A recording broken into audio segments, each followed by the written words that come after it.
कटक रे नाबालिका दुष्कर्म उद्यम। कटक झोलासाही अंचल में घटी एभली जघन्य कांड। दुकानरू जिनिस किणी फेरुवा बेले टेकिनेले अभियुक्त। चित्कार शुणी स्थानीय बासिंदा आसी उद्धार कले। पोक्सो एक्ट अनुसार मामला रुजु करी दुई अभियुक्त को गिरफ्त करी कोर्ट चालाण कला पुरीघाट थाना पुलिस।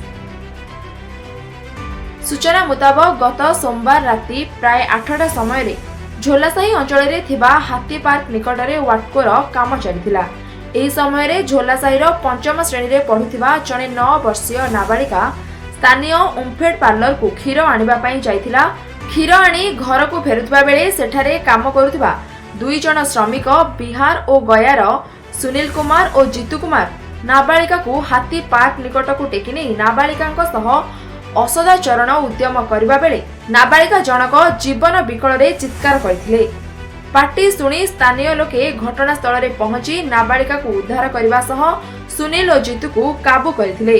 ए संपर्क रे पुरीघाट थाना पुलिस खबर पाई घटनास्थल रे पहुंची दुई अभियुक्त को गिरफ्त करी कोर्ट चालाण करिछि बोली कहिसंती कटक डीसीपी पिनाक मिश्र।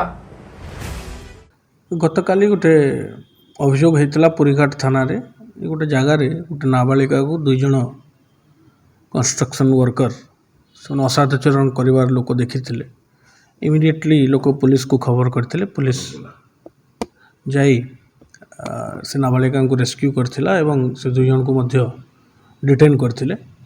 परवर्ती मुहूर्त में आम ताकू गोटे केस रजिस्ट्रेशन होता पोक्सो एक्ट रे एवं तार तदंत करा जायथिला एवं से दुई जन अभियुक्त को जो मैंने चेष्टा करते से नाबालिका को असाधाचरण करने गिरफ्त कराई।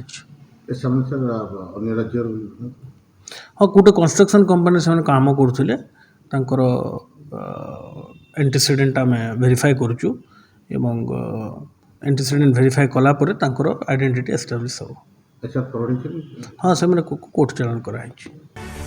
Bureau report Sunstar TV.